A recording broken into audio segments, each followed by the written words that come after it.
If you are struggling to master the one leg squat, stay tuned my friend, because in today's video I'm going to give you a full tutorial and full breakdown on how to get your first pistol squat. And then 5 to 10 more.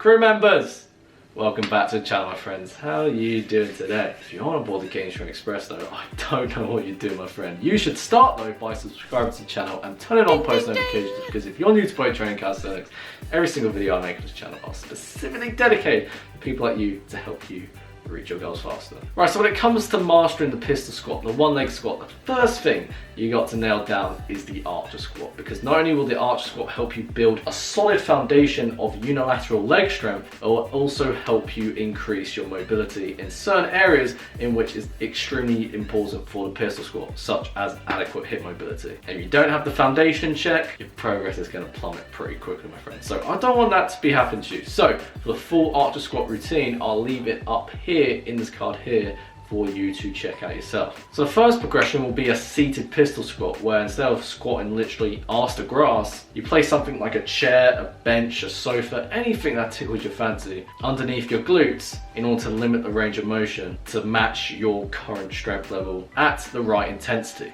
In terms of sets and reps for this, I recommend 3 to 5 sets of 6 to 12 reps. And the one thing you don't want to do with a seated pistol squat is swaying back and forth. Like, I'll see it time and time again, because it's a mistake I made myself in the past, is that when people come down into pistol squat, they'll sit back, swing back up, and then press up. This is going to make the exercise a lot easier, but a lot less effective, because when it comes to the pistol squat, you're not going to be able to use this excess momentum. So if you want to make the fastest gains possible, make sure that you quit the ego and train your muscles, not your ego. One form of progression you can do from here is to actually lower the assistance by squatting deeper and deeper. However, one thing that really helped with me instead is actually doing the full pistol squat assisted by doing assisted pistol squat. So if you've got anything around you, of course, we're living in 2019, you've got something around you to use for assistance. And from here you just complete the full pistol squat, but place your hand on an assisted object to help you guide through the movement and learn how to do your pistol squats correctly.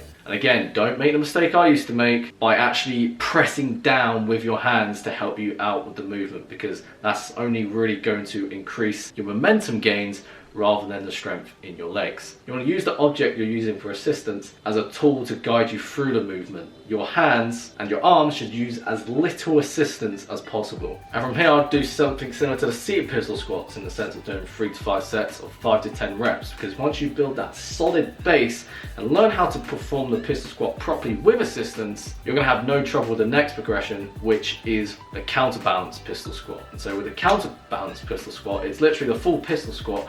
What you're going to do is you're going to grab something small and light that's going to help you perform your pistol squats properly, because you may be thinking like, Jacob, we're adding weight, that's making the pistol squat harder. But no my friend, because the external resistance, the light external resistance, is going to act as a counterbalance. And so all the stability and balance that's required when you're doing unassisted pistol squats is not something you have to focus on, because the light object you're holding will handle it all for you. And once you get comfortable with that, because you don't want to become too reliant on it, you can then just drop the light dumbbell or whatever it is you're using and do full pistol squats. And if you've come this far and you're doing perfect pistol squats, I'm very proud of you my friend. Keep up the good work and keep on building those wheels of steel. But of course the pistol squat, although it's such a great feat of strength and mobility in the lower body, it's only going to be your best bang for your buck if you actually do the one leg squat correctly. So let's cover some common mistakes. So of course the first one, of course I cannot forget, because it's one I made so much myself, is letting the knees and the ankles cave in. So this could be a combination of a lack of ankle mobility, hip mobility, but usually if you're letting your knees cave in and you can't do anything about it, it's likely because you actually lack strength. And if you're lacking strength,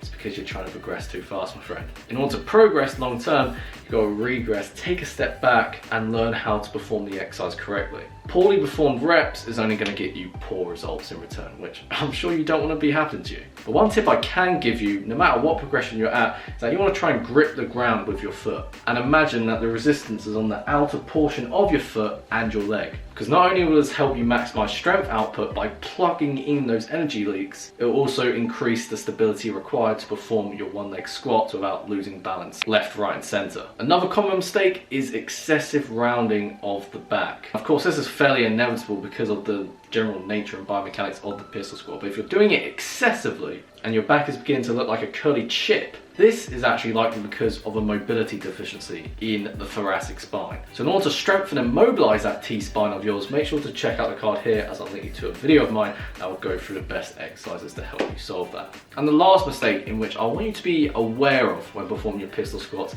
is using excessive momentum, because using excessive momentum long term is very bad for your joints, particularly your knees. You're only as strong as your joints, my friend. So again, take your time through the progressions and treat your joints with respect.